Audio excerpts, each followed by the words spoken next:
Two kind campers and thousands of WSDOT followers on social media came together to reunite a little lost dinosaur with the little boy who loves him.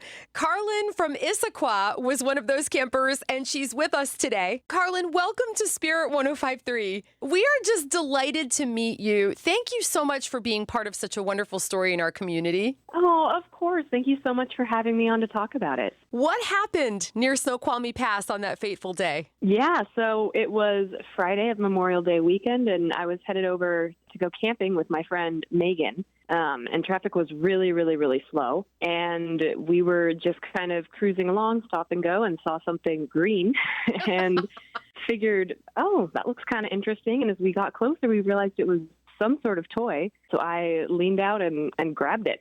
And that was kind of what got the whole thing started. It was too much to think about not trying to return it in some way. So how did you go from there to contacting DOT?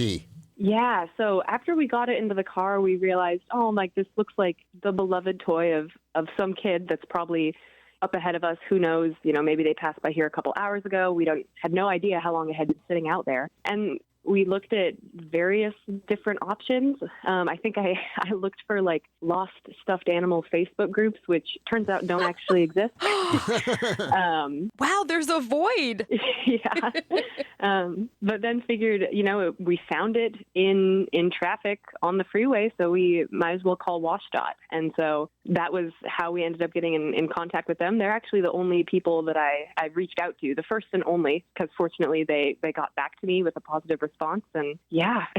Carlin, the world has been such a sad place, it feels like, for a long time now. What is it like in your heart after being part of something like this, a happy story? Yeah, it's definitely had an impact on me too. I think all of us have been very affected just by how dark and upsetting the news has felt for a long time. It's been really hard. And so I think it means a lot to me to think that, this story hopefully brought some joy to people. And then also being able to make the reunion itself was, I think, to me, just the thing that made it all worth it, because Cameron, the little boy that we were able to reunite with the dinosaur, was so excited and so sweet. And his mom, Haley, was very appreciative and just wonderful to get to know her, too, as well. So, yeah, it's been a really positive experience for me as well.